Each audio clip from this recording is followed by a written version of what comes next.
Welcome to study guide. మీరు ఫిలిప్పీన్స్లో MBBS చదవాలనుకుంటున్నారా? Covid సమయంలో విదేశాల్లో ఎంబీబీఎస్ సాధ్యాసాధ్యాల గురించి తెలుసుకోవాలనుకుంటున్నారా?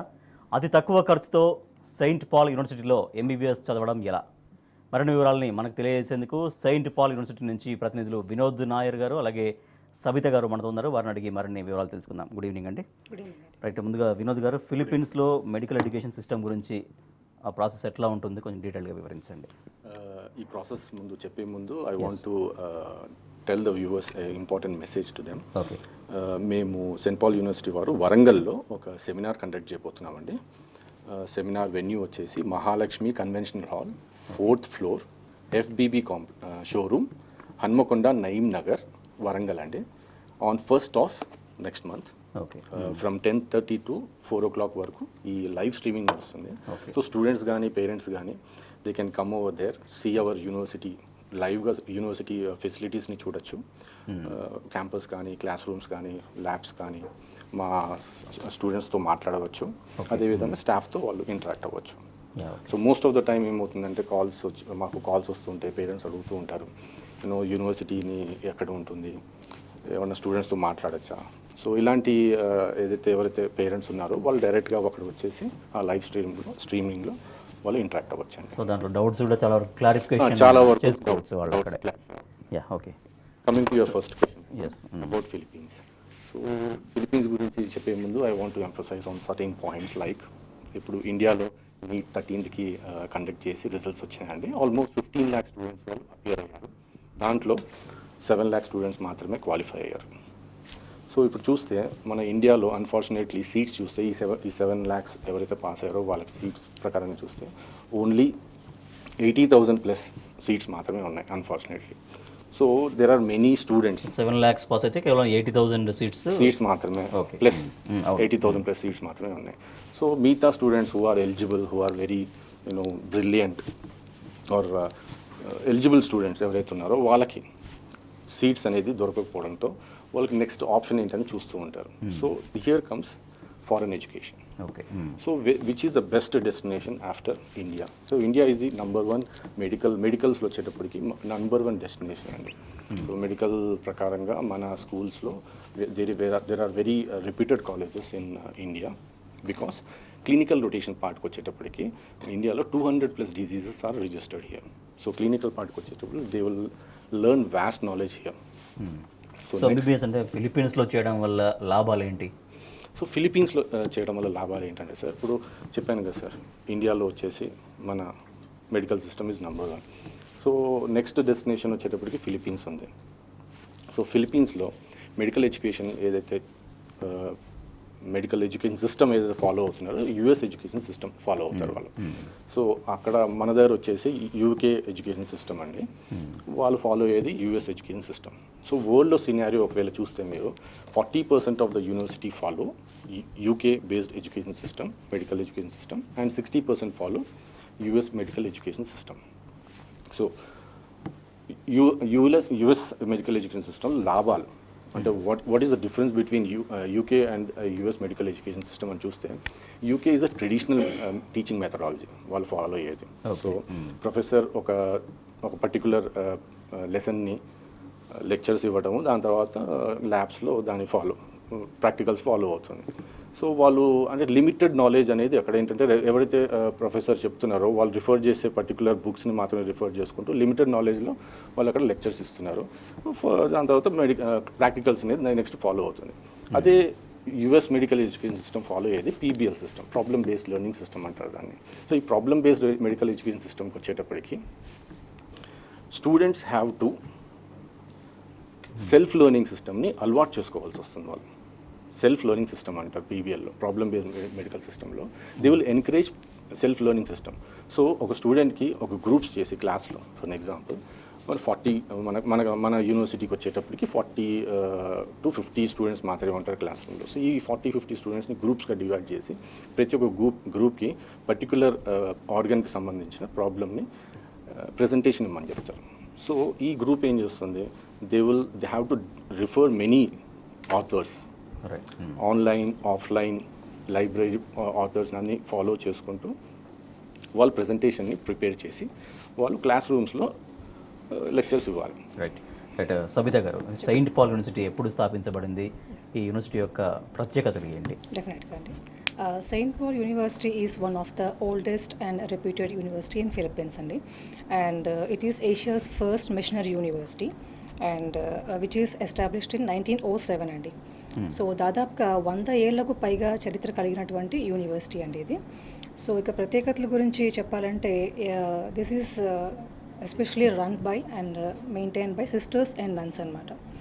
సో దీనికి సంబంధించి కంప్లీట్గా ఎక్కడైతే హాస్టల్ కానీ అకామిడేషన్ కానీ ఓవరాల్గా సిస్టర్స్ అండ్ నన్స్ చేతనే రన్ చేయబడుతుంది ఇది. సో ఇంకా ఇది 80 ఎకరాల విస్తార ప్రాంగణంలో స్థాపించబడిందండి. సో దట్ స్టూడెంట్స్ ఎవరైతే చదువుకోవడానికి వెళ్తారో వాళ్ళకు ఒక ప్రశాంతమైన వాతావరణాన్ని అక్కడ క్రియేట్ చేయబడుతుంది. అంటే చాలా విశాలమైన చాలా వాతావరణంలో విశాలమైన ప్రాంగణంలో పచ్చని ప్రాంగణంలో ఉంటుంది యూనివర్సిటీ అనేది. అండ్ ఇది one of the best clean and green university in Philippines అండి.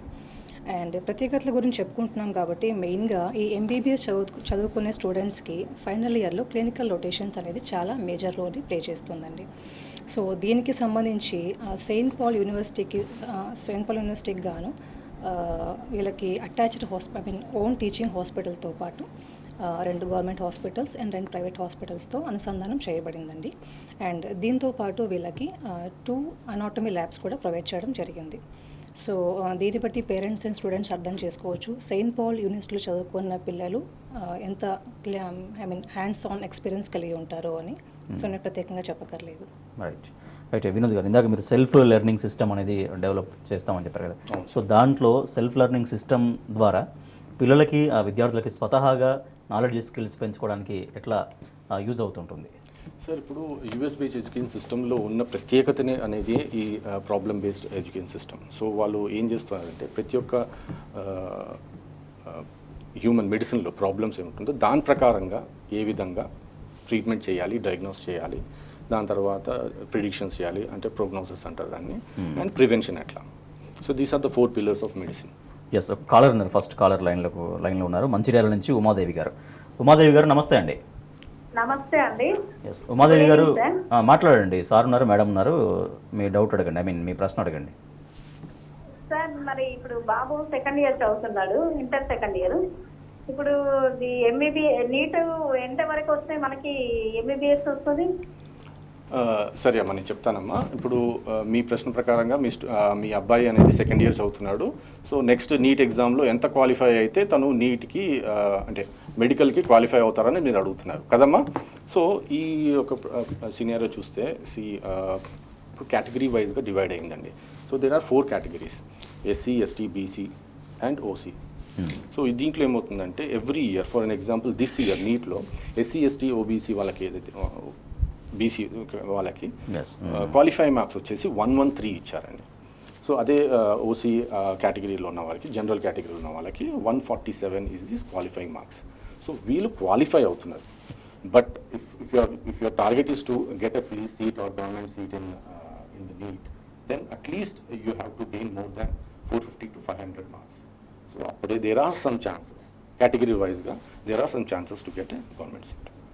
రైట్ రైట్ సబిత గారు, ఇందాక మీరు మాట్లాడుతూ సిస్టర్స్ అండ్ నన్స్తో రన్ చేస్తారు ఇన్స్టిట్యూట్ అని చెప్పారు కదా.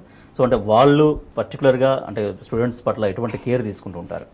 డెఫినెట్గా అండి. వీళ్ళు ఏంటంటే యాక్చువల్గా గర్ల్స్ స్టూడెంట్స్కి ఎక్కడైతే అకామిడేషన్ ప్రొవైడ్ చేయబడిందో సో దానికి దగ్గరలోనే సిస్టర్స్ యొక్క అకామిడేషన్ కూడా ఉంటుందండి. సో దట్ వాళ్ళు అంటే ఎక్కువగా మానిటరింగ్ చేయడానికి ఎక్కువగా అవకాశాలు ఉంటాయి ఇక్కడ వచ్చేసరికి. అంటే సేఫ్టీ అండ్ సెక్యూరిటీ గురించి చెప్తున్నాను నేను మెయిన్గా. సో ఇంకొకటి, ఫిలిప్పీన్స్ చాలా సేఫెస్ట్ కంట్రీ అండి. మిగిలిన కంట్రీస్తో కంపేర్ చేసుకుంటే మనకు ఫిలిప్పీన్స్ అనేది చాలా సేఫెస్ట్ కంట్రీ. అండ్ ఇక్కడ 0% క్రైమ్ రేట్ ఉంటుంది మనకు, ఆల్మోస్ట్ 0% అని చెప్పుకోవచ్చు. సో ఇక్కడ గర్ల్స్ స్టూడెంట్స్కి చాలా సేఫ్ అండ్ సెక్యూర్గా వాళ్ళు చదువుకోవచ్చు అక్కడ పిల్లలు. అండ్ ఇక్కడ మెయిన్గా హాస్టల్లో కానీ అకామిడేషన్ ఎక్కడైతే ప్రొవైడ్ చేస్తున్నారో అక్కడ కానీ అండ్ యూనివర్సిటీలో కానీ వీళ్ళకి కర్ఫ్యూ టైమింగ్స్ అనేది కంపల్సరీ ప్రొవైడ్ చేస్తాం. కర్ఫ్యూ టైమింగ్స్ కంపల్సరీ ఉంటుంది అక్కడ. అంటే ఏంటంటే ఒక పర్మిషన్ తీసుకొని వాళ్ళు ఒకవేళ బయటికి వెళ్ళాల్సి వస్తే and with in the curfew టైంలోనే వాళ్ళు అకామిడేషన్ ఎక్కడైతే ఉందో అక్కడ రీచ్ అవ్వాలన్నమాట. సో దీంతోపాటు ఎవ్రీ కార్నర్లో కూడా వాళ్ళకు సీసీ కెమెరాస్ పర్యవేక్షణలోనే ఉంటారు వీళ్ళు, as well as in accommodation ఎక్కడైతే ఉందో అండ్ యూనివర్సిటీలో కానీ సేఫ్ బాయ్స్ అండ్ గర్ల్స్కి సేఫ్ అదే పర్యవేక్షణలోనే ఉంటారు వాళ్ళు. అండ్ దీంతోపాటు వీళ్ళకి మాన్యువల్ సెక్యూరిటీ కూడా చాలా స్ట్రిక్ట్గా ఫాలో అవుతారండి ఇక్కడ. అండ్ ఫర్ ఎగ్జాంపుల్ నేను చెప్పాలంటే అమ్మాయిలకి ప్రత్యేకంగా చాలా సెక్యూర్డ్గా ఉన్న కంట్రీ ఇది, సేఫెస్ట్ ప్లేస్. అండ్ ఎయిర్పోర్ట్ నుంచి కూడా చాలా సేఫ్గా, ఈవెన్ నైట్ టైం అయినా సరే చాలా సేఫ్గా యూనివర్సిటీని రీచ్ అవ్వగలరు. ఎస్, నెక్స్ట్ కాలర్ ఉన్నారు కరీంనగర్ నుంచి శ్రీనివాస్ గారు. శ్రీనివాస్ గారు గుడ్ ఈవినింగ్ అండి. సార్ నమస్కారం సార్. ఎస్, మాట్లాడండి శ్రీనివాస్ గారు. సార్ మా బాబుకు 339 మార్క్స్ వచ్చింది సార్ నీట్లో. సార్ చెప్పండి. సార్ చెప్పండి సార్. నమస్కారం సార్. 339 మార్క్స్ వచ్చింది అవును సార్. సార్ మీ చెప్పండి శ్రీనివాస్ గారు, మీరు ఏం అడగాలనుకుంటున్నారు? సీటు రాగలుగుతుందా? అట్ట ఎంత కష్టం అవుతుంది? ఏమన్నారు ఒకసారి? సీట్ వస్తుంది. 139 మార్క్స్కి సీట్ వస్తుందా లేదా అని అడుగుతున్నారు కదా సార్? అవును సార్. సార్ ఇప్పుడు ఇది ఎలా ఉంటుందంటే సార్, కౌన్సిలింగ్ జరుగుతుంది. గవర్నమెంట్ వాళ్ళు ఇప్పుడు కౌన్సిలింగ్ పెడుతున్నారు. మీకు 27th నుంచి సెకండ్ వరకు, నెక్స్ట్ సెకండ్ వరకు కౌన్సిలింగ్ స్టార్ట్ అవుతుంది. ఈ కౌన్సిలింగ్లో మీ మార్క్ ప్రకారంగా మీకు కాల్ వస్తుంది sir. If you're if you're eligible మీకు కాల్ వస్తుంది సార్ పర్టికులర్ డిపార్ట్మెంట్ నుంచి. మీకు అదే ఆ ఇంటర్వ్యూకి రమ్మని చెప్పి అక్కడ మీరు అన్ని సర్టిఫికేట్స్ తీసుకుని వెళ్ళాలి. అక్కడ మీకు ఆప్షన్స్ ఇస్తారు సార్. రైట్, నెక్స్ట్ కాలర్ తీసుకుందాం నిజామాబాద్ నుంచి గోపికృష్ణ గారు గుడ్ ఈవినింగ్ అండి. Hello sir, good evening sir. Yes, మాట్లాడండి గోపికృష్ణ గారు, మీ ప్రశ్న మా అడగండి. బాబు క్వాలిఫై అయింది సార్ నీట్లో. ఓకే సో మీరు సెంట్ పాస్ లో మీరు వస్తుంది కదా సార్, మాకు జాయిన్ చేద్దాం అనుకుంటున్నాం. సార్ అయితే ఈ 15 లక్షల ఫీజు ఉంది కదా సార్, అది కాకుండా వేరే ఏమన్నా ఉంటుందా? ప్లస్ హాస్టల్ ఫీజు ఎంత అండి? సార్ ఇప్పుడు ఏదైతే 15 lakhs మీరు మీకు ఇన్ఫర్మేషన్ ప్రకారం 15 lakhs ఏదో అన్నారు, అది కాకుండా ఫుడ్ అండ్ అకామిడేషన్ కూడా యాడ్ అవుతుంది సార్ దీంట్లో. అండ్ ఫుడ్ అండ్ అకామిడేషన్ వచ్చేసి మనకి ఆల్మోస్ట్ 15,000 నుంచి 16,000 ఇండియన్ రూపీస్ వరకు పర్ మంత్ కాస్ట్ వస్తుంది సార్. వింటున్నారా సార్? ఓకే, మీరు కంటిన్యూ సార్. సో అది కాకుండా రిజిస్ట్రేషన్ అండ్ అడ్మిషన్ ఫీజు ఉంటుంది, foreign student service charges and visa charges. ఇక్కడ నుంచి మనకి పిల్లలకి వీసా ప్రాసెసింగ్ ఏదైతే చేయాలో, ఎంఈఏ, ఫ్లైట్ టికెట్, ఈ ప్రాసెసింగ్ ఛార్జెస్ కూడా ఎక్స్ట్రా అవుతుంది సార్. దీని గురించి డీటెయిల్గా మీకు ఇన్ఫర్మేషన్ కోసం స్క్రీన్లో కనిపించే నెంబర్కి 9171649999 కానీ 9176799999 కానీ కాల్ చేయండి సార్. మీకు ఇన్ డీటెయిల్గా ఆ ఫీ స్ట్రక్చర్ గురించి మీకు చెప్తారు సార్. రైట్, వినోద్ గారు, సెయింట్ పాల్ యూనివర్సిటీలో ఎంబీబీఎస్ చేయాలంటే కనీస విద్యార్హతలు ఏంటి? అండ్ ఇప్పుడు కరోనా పాండమిక్ సిచ్యువేషన్ ఉంది, ఇటువంటి సిచ్యువేషన్స్లో క్లాసెస్ అనేవి ఎట్లా కండక్ట్ చేస్తున్నారు? సార్ నార్మల్గా సెయింట్ పాల్ యూనివర్సిటీ వాళ్ళు తీసుకునే requirement, study requirement, certificate requirements ఏంటంటే స్టూడెంట్ ఇంటర్మీడియట్లో అట్లీస్ట్ 60% మార్క్స్ వచ్చి ఉండాలి అండ్ నీట్ క్వాలిఫై అయి ఉండాలి సార్. అంటే వాళ్ళ కేటగిరీ ప్రకారంగా ఏదైతే క్వాలిఫైయింగ్ మార్క్స్ ఉన్నాయో అది they have to score that particular marks. Then coming to the next question, ఈ పాండమిక్లో స్టడీస్ ఏ విధంగా యూనివర్సిటీ ప్రొవైడ్ చేస్తుంది అనే దానికి sir, because of this whole world మనం ఈ ఇండస్ట్రీ అని కాదు, అన్ని ఇండస్ట్రీలోనూ ఈ యొక్క డిజీజ్ వల్ల చాలా ఇబ్బందులు పెరుగుతున్నాయి. సో దీని దృష్టిలో ఉంచుకొని university has come up with online classes అండి. సో ఇంట్లోనే కూర్చొని మా first year BS biology course అనేది, because it's a theory part, so 90% 95% వరకు థియరీ పార్ట్ ఉంటుంది కాబట్టి they can sit at home and go through their classes. So online క్లాసెస్లో ఏమవుతుందంటే ఎవ్రీ డే 1 day బిఫోరే వీళ్ళకి క్లాస్ షెడ్యూల్ అనేది పిల్లలకి WhatsApp ద్వారా, ఈమెయిల్ ద్వారా వాళ్ళకి టైమింగ్స్తో సహా వాళ్ళకి ఇవ్వబడుతుంది, అంటే ఇన్ఫర్మేషన్ ఇచ్చేస్తారు. So as per the information ఆ పర్టికులర్ టైంలో వాళ్ళ క్లాసెస్ అటెండ్ చేసుకోవచ్చు. అండ్ వన్ మోర్ అడ్వాంటేజ్ ఈ ఆన్లైన్ క్లాసెస్ ఏంటంటే, ఈ ప్రతి ఒక్క క్లాస్ అనేది లైవ్ కాకుండా రికార్డ్ కూడా చేయబడుతుంది. సో ఇన్ ఎనీ సిచ్యువేషన్ వాళ్ళకి ఏదైనా డౌట్స్ వచ్చి they have to go through again అంటే ఆ పర్టికులర్ డేలో వెళ్ళేసి they can again go through the classes. Right, Sabitha గారు, అంటే ఎక్కడికి వెళ్ళినా కూడా ఫుడ్ అండ్ అకామిడేషన్ చాలా ఇంపార్టెంట్. సో ఆ విషయానికి వస్తే వాళ్ళ సెయింట్ పాల్ యూనివర్సిటీలో ఫుడ్ అండ్ అకామిడేషన్ ఎట్లా ఉంటుంది? అండ్ ఇందాక మీరు ఆ సేఫ్టీ అండ్ సెక్యూరిటీ గురించి కూడా వివరించారు. బట్ ఈ ఫుడ్ అండ్ అకామిడేషన్ తర్వాత సేఫ్టీ గురించి ఎప్పటికప్పుడు, అంటే ఫిలిప్పీన్స్ అనేది 0 క్రైమ్ రేట్ అయినప్పటికీ కూడా ఒక యూనివర్సిటీ పరంగా అక్కడ ఉన్నటువంటి మెయింటైన్ చేసే వాళ్ళు సేఫ్టీ గురించి ఎక్కువగా ఎట్లా మెజర్స్ తీసుకుంటారు? ఓకే, ఫస్ట్ అయితే ఫుడ్ అండ్ అకామిడేషన్ గురించి చెప్తానండి. సెయింట్ పాల్ యూనివర్సిటీ అంటే స్వతహాగానే ఆన్ క్యాంపస్ ఏసీ అకామిడేషన్ ఉన్న యూనివర్సిటీ అండి. సో బాయ్స్ అండ్ గర్ల్స్కి సపరేట్ హాస్టల్ ఫెసిలిటీస్ని కల్పించబడింది అక్కడ. ఓకే, దీని తర్వాత ఫుడ్ విషయానికి వస్తే ఇక్కడ యూనివర్సిటీలో ఉన్న క్యాంటీన్లో ఇక్కడ ఇండియన్ ఫుడ్తో పాటు వీళ్ళకు ఫిలిపినో ఫుడ్ అండ్ కాంటినెంటల్ కూడా ప్రొవైడ్ చేయబడుతుంది. సో ఇట్స్ స్టూడెంట్స్ చాయిస్ అనమాట. సో వాళ్ళకి ఏది వాళ్ళ టేస్ట్ అనుసరించి వాళ్ళకి ఏది కావాలనుకుంటే వాళ్ళు అది తీసుకోవచ్చు. అండ్ కమింగ్ టు నేను ఆల్రెడీ ఇందాక చెప్పాను మీకు సేఫ్టీ అండ్ సెక్యూరిటీ గురించి, సో మళ్ళీ చెప్తున్నాను. సో ఎస్పెషల్లీ పేరెంట్స్కి ఏంటంటే ఫిలిప్పీన్స్కి పంపిస్తున్నాము పిల్లల్ని, అదే ఎస్పెషల్లీ అమ్మాయిల్ని, సో ఎలా కేర్ తీసుకుంటారో ఏమో అని చాలా బెంగ పెట్టుకుంటూ ఉంటారు. సో అలాంటి వాళ్ళని నేను ఒకటే చెప్తున్నానండి, ఇక్కడ ఏంటంటే నథింగ్ టు వరీ అండి. సో వీళ్ళు ఆల్మోస్ట్ యూనివర్సిటీలో కానీ అకామిడేషన్ ఎక్కడ తెచ్చారు అక్కడ కానీ హాస్టల్లో కానీ ఆల్మోస్ట్ వీళ్ళు సిస్టర్స్ అండ్ రన్స్ పర్యవేక్షణలోనే ఉంటారు. ఓకే, మీకు ఆల్మోస్ట్ క్రైమ్ రేట్ కూడా 0% కాబట్టి అక్కడ మీకు ఎలాంటి అవాంఛనీయ సంఘటనలు జరగడానికి కూడా ఎలాంటి అవకాశాలు అక్కడ లేవు. సో పిల్లలు సేఫ్గా అక్కడ ఎంబీబీఎస్ని కంప్లీట్ చేసుకోవచ్చు అండి. Right.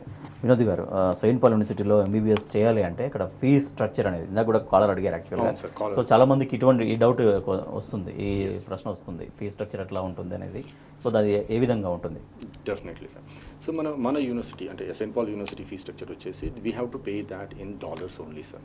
So that is $4,200. But most of the students will ask, ఇప్పుడు $4,200 అంటే ఇండియన్ రూపీస్లో ఎంత అవుతుంది అని అడుగుతారు. కన్వర్షన్ చేసుకుంటే almost approximately it will B 3 lakhs rupees అండి.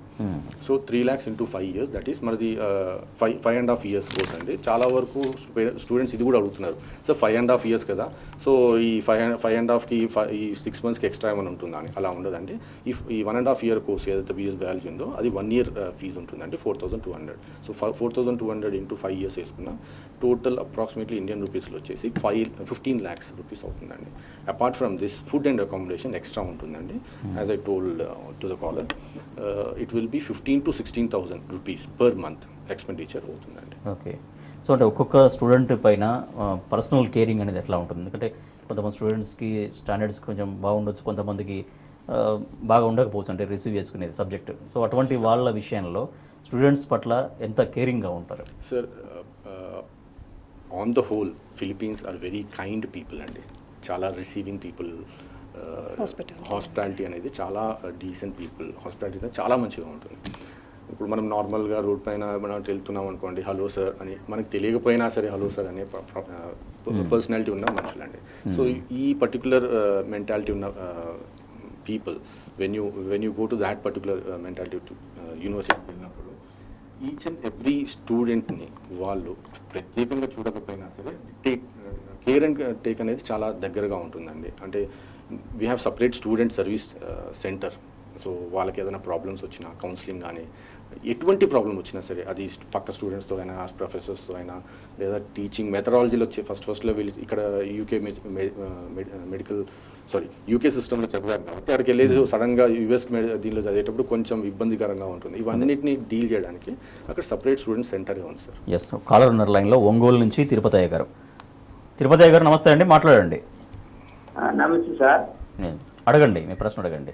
సార్, మరి మా బాబు నీట్ రాశారు సార్, మొన్న రాలేదు సీటు సార్. ఓకే. మనం పిలిచిందో తీసుకోవాలనుకుంటున్నాము. లాంగ్ టర్మ్ తీసుకోవడానికి బాగుంటుంది సార్. ఈ సంవత్సరం లాంగ్ టర్మ్ తీసుకొని సార్ వచ్చే సంవత్సరం పిలిచింది పంపిద్దామని ఒక ఆలోచన సార్. తిరుపతి ఒంగోలు కాదు, పొదిలి సార్. సార్ అది సార్.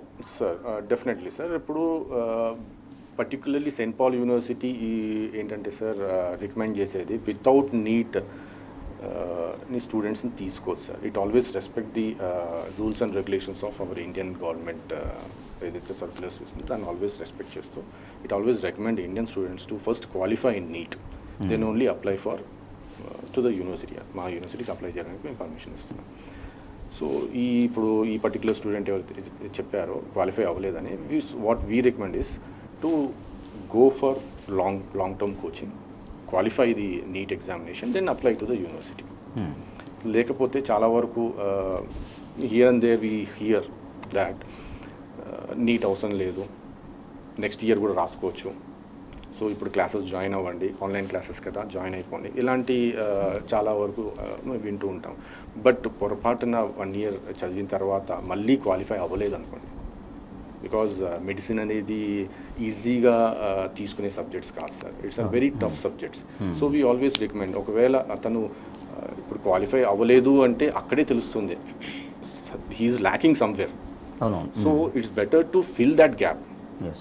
పాస్ దట్ అంటే ఎగ్జామినేషన్, ముందు దానికి సంబంధించిన Then prove previous himself. Subject అనేది Yes. తెలుసుకున్న తర్వాతనే ఇటువైపు రావడానికి అవకాశం ఎస్ ఉంటుంది. ఎస్ సో ప్రూవ్ చేసుకున్న తర్వాత దానిలో జాయిన్ అయితే ఆ సీరియస్నెస్ అనేది పుడుతుంది. మనం ఫస్ట్ నుంచే తనని లేదు ఇట్లా చేసుకోవచ్చు లేదా ఆప్షన్స్ ఇచ్చామనుకోండి, సో అది మళ్ళీ ఇక్కడ కాకపోయినా సరే అక్కడికి వెళ్ళిన తర్వాత అయినా సరే మెడిసిన్లో తనకి ప్రాబ్లం ఖచ్చితంగా ఫేస్ చేయాల్సి వస్తుంది. రైట్, సవిత గారు, ఫిలిప్పీన్స్లో ఎంబీబీఎస్ చేయాలంటే అక్కడ వీసా రూల్స్ ఎట్లా ఉంటాయి? డెఫినెట్గా అండి. As per bureau of immigration rules అండి, ఎవరైతే ఎంబీబీఎస్ కోసం ఫిలిప్పీన్స్కి వెళ్తారో సో వాళ్ళు ఎస్పెషల్లీ విజిటింగ్ వీసా మీద వెళ్ళడం జరుగుతుందండి. సో ఇక్కడ 2 టైప్స్ ఆఫ్ వీసాస్ ఉంటాయండి. ఒకటి visiting visa and special student visa permit అంటాం మనం. అంటే ఎవరికైతే 17 ఇయర్స్ కంప్లీట్ అయ్యి 18 ఇయర్స్ రన్ అవుతుందో వాళ్ళు విజిటింగ్ వీసా మీద వెళ్తారు. ఎవరికైతే 17 ఇయర్స్ కంప్లీట్ అవ్వలేదో వాళ్ళు స్పెషల్ స్టూడెంట్ పర్మిట్ మీద వెళ్తూ ఉంటారనమాట. సో వన్స్ వాళ్ళు అక్కడ రీచ్ అయిన తర్వాత యూనివర్సిటీలో ఎన్రోల్మెంట్ అయిన తర్వాత వాళ్ళది ఏదైతే ఈ విజిటింగ్ వీసా మీద వెళ్ళారో సో ఇది వితిన్ 45 డేస్లో ఇది స్టూడెంట్ వీసా కింద కన్వర్ట్ అవుతుందండి. అండ్ ఆల్మోస్ట్ అన్ని కంట్రీస్లో లాగా ఇక్కడ 3 ఇయర్స్కి ఒకసారి 5 ఇయర్స్కి ఒకసారి ఒకేసారి ఇవ్వడం జరగదు వీసా అనేది. సో ఫిలిప్పీన్స్లో స్పెషల్ రూల్స్ అండ్ రెగ్యులేషన్స్ని మెయింటైన్ చేస్తున్నారు. ఎలా అంటే ఎవ్రీ ఇయర్ ఇక్కడ వీసాని రెన్యువల్ చేసుకోవాల్సి వస్తుందండి. సో వాళ్ళు చదువుకున్న 5.5 ఇయర్స్ వరకు కూడా వాళ్ళు ఎవ్రీ ఇయర్ వీసాని రెన్యువల్ చేస్తూనే ఉండాలి. అండ్ ఎవ్రీ ఇయర్ ఎలా చేసుకోవాలి ఏంటి అని చాలామంది టెన్షన్ పడుతూ ఉంటారు. సో వాళ్ళు ఏంటంటే యూనివర్సిటీలో మాకు సంబంధించిన FSO డిపార్ట్మెంట్లో ఆఫీసర్స్ ఉంటారు. సో వాళ్ళు అసిస్ట్ చేస్తూ ఉంటారు. అంటే ఎవ్రీ ఇయర్ వాళ్ళు నోటీస్ బోర్డులో వాళ్ళు అప్డేట్ చేస్తూ ఉంటారు ఎప్పటికప్పుడు పిల్లలకి. అంటే సో వన్స్ పీరియడ్లో మీ టైం అయిపోతుంది, రెన్యువల్ అవుతుంది, సో ఈ పీరియడ్లో మీరు రెన్యువల్ చేసేసుకోండి అని చెప్పి వాళ్ళు అసిస్ట్ చేస్తూ ఉంటారు. సో ఈజీగా కూడా అది అయిపోతుంది ఎవ్రీ ఇయర్. సో దీనికి గాను చాలా తక్కువ అమౌంట్లోనే అయిపోతుంది ఎవ్రీ ఇయర్. వాళ్ళకు ఇండియన్ రూపీస్లో చెప్పాలంటే ఒక 15,000 వరకు కూడా అవుతుంది అంతే వీసాకి ఎక్స్టెండ్ చేసుకోవడానికి. Okay okay. సో ఇందాక మీరు ప్రత్యేకతలు చెప్పారు, అంటే చాలా విశాలమైన ప్రాంగణంలో యూనివర్సిటీ క్యాంపస్ ఉంటుంది, చాలా టేక్ కేరింగ్గా ఉంటారని. సో సబ్జెక్ట్ నాలెడ్జ్తో పాటుగా ఒక ఫిజికల్గా లేకపోతే సైకలాజికల్గా స్టూడెంట్స్ స్ట్రాంగ్ అవ్వడం కోసం ఎటువంటి ఏమైనా క్లాసెస్ కానీ లేకపోతే ఏమైనా మోటివేషనల్ క్లాసెస్ కానీ అట్లా ఏమైనా ఉంటాయా? ఫస్ట్ ఆఫ్ ఆల్ అంటే ఎంబీబీఎస్ ఎడ్యుకేషన్లో వీళ్ళకి అంత టైం ఉండకపోవచ్చు అండి. సో ఆల్మోస్ట్ వీళ్ళు క్లాసెస్లోనే టైం ఎక్కువ స్పెండ్ చేయాల్సి వస్తుంది. అదర్ దాన్ దిస్ వీళ్ళకి స్పోర్ట్స్ కానీ రిమైనింగ్ కొంచెం ఎంటర్టైన్మెంట్ చాలా వరకు కండక్ట్ చేస్తారు. ఈవెన్ దో యోగా కూడా బికాస్ స్టడీస్ మాత్రమే కాదు కదా సార్, అపార్ట్ ఫ్రమ్ దాట్ పర్టికులర్గా స్టూడెంట్స్కి కొన్ని ఎంటర్టైన్మెంట్స్ కూడా ఉంటుండాలి. ఎవ్రీ 24 hours స్టడీస్ అంటే అదర్ సైకలాజికల్ ప్రాబ్లమ్స్ స్టార్ట్ అవుతుంది. సో యూనివర్సిటీ అలాంటి కల్చరల్ యాక్టివిటీస్ కూడా చేస్తుంది. అది కాకుండా ఎక్స్కర్షన్స్ అని లేదా సైట్ సీయింగ్స్ అని వేరే చోటికి టైం టు టైం వాళ్ళని వేరే విధంగా మోల్డ్ చేసుకుంటుంటారు. రైట్, ఇందాక మీరు అంటే ప్రోగ్రామ్ స్టార్టింగ్లో November 1st రోజు వరంగల్లో సెమినార్ గురించి ప్రస్తావించారు కదా, సో మళ్ళీ ఒకసారి అది. So we're conducting an seminar in Warangal district అండి. సో వరంగల్ డిస్టిక్ వాళ్ళు దాని దరిచాపులో ఉన్న కరీంనగర్ అండ్ ఖమ్మం వాళ్ళు కూడా దాన్ని అవైల్ చేసుకోమని నేను రిక్వెస్ట్ చేస్తున్నాను. వెన్యూ వచ్చేసి Mahalakshmi conventional hall 4th floor FBB showroom Hanamkonda Nayeem Nagar Warangal on 1st November 10:30 నుంచి 4 PM వరకు ఈ సెమినార్ అనేది జరుగుతుందండి. సో పేరెంట్స్ అందరినీ అవైల్ చేసుకోమని నేను రిక్వెస్ట్ చేస్తున్నాను. రైట్, సవిత గారు కంక్లూడింగ్ అంటే స్టూడెంట్స్కి ఏం చెప్తారు యూనివర్సిటీకి సంబంధించి? ఇంకా అంటే ఈ మధ్య చాలా వరకు పేరెంట్స్ మమ్మల్ని అడుగుతూ ఉన్నారండి, నీట్ క్వాలిఫై అవ్వకపోయినా సరే మేము జాయిన్ అవ్వచ్చు, ఎంబీబీఎస్ కోర్స్ చేయొచ్చు అని చెప్పి చాలా వరకు అడుగుతున్నారు. సో మా యూనివర్సిటీ తరపు నుంచి అయితే మేము నో అనే చెప్తున్నాం సార్. ఎందుకు అంటే ఫర్ ఎగ్జాంపుల్ జాయిన్ అయ్యి కూడా నెక్స్ట్ ఇయర్ సరే వాళ్ళు ఒకవేళ క్వాలిఫై అవ్వని పక్షంలో సో వాళ్ళకి ఒకవైపు చూసుకుంటే ఫైనాన్షియల్గా కూడా వాళ్ళు లాస్ అవుతారు అండ్ స్టడీ వైజ్గా కూడా వాళ్ళు అంటే పిల్లలు డిప్రెషన్లోకి వెళ్ళే ఛాన్సెస్ ఎక్కువ ఉన్నాయి. కాబట్టి ఎవరైతే నీట్ క్వాలిఫై అవుతారో సో వాళ్ళు ఎంబీబీఎస్ కోర్స్ జాయిన్ అవ్వడానికి అర్హులు కాబట్టి సో అలాగే ఆ ప్రాసెస్లోనే వెళ్తేనే పిల్లలు కూడా మంచిగా చదువుకోవడానికి అవకాశాలు ఉంటాయండి. రైట్, ఫిలిప్పీన్స్లో ఎంబీబీఎస్ చదవాలనుకుంటే ఎట్లా, తర్వాత అక్కడ సెయింట్ పాల్ యూనివర్సిటీలో ఎటువంటి ప్రత్యేకతలు ఉన్నాయో మనం తెలుసుకున్నాం. అయితే November 1st రోజు ఇందాక మళ్ళీ సార్ చెప్పారు బట్ మళ్ళీ రిపీట్ చేస్తున్నాం. November 1st రోజు వరంగల్లో హన్మకొండ దగ్గర సెమినార్ కండక్ట్ చేస్తున్నారు. మహాలక్ష్మి కన్వెన్షన్ హాల్లో 4th floor FBB showroom near opposite అది ఉంటుంది. సో నయీం నగర్లో ఈ సెమినార్ కండక్ట్ చేయబోతున్నారు కాబట్టి ఇంకా అక్కడ పూర్తి ఇన్ఫర్మేషన్ మరింత తెలుసుకోవచ్చు. దయచేసి ఈ అవకాశాన్ని వినియోగం చేసుకోవాల్సిందిగా వాళ్ళు చెప్తున్నారు. థ్యాంక్ యూ సో మచ్ అండి Vinod garu, thank you so much Sabitha garu. Thank you sir. So ఇది వాళ్ళ స్టడీ గైడ్, చూస్తూనే ఉండండి టీన్ న్యూస్.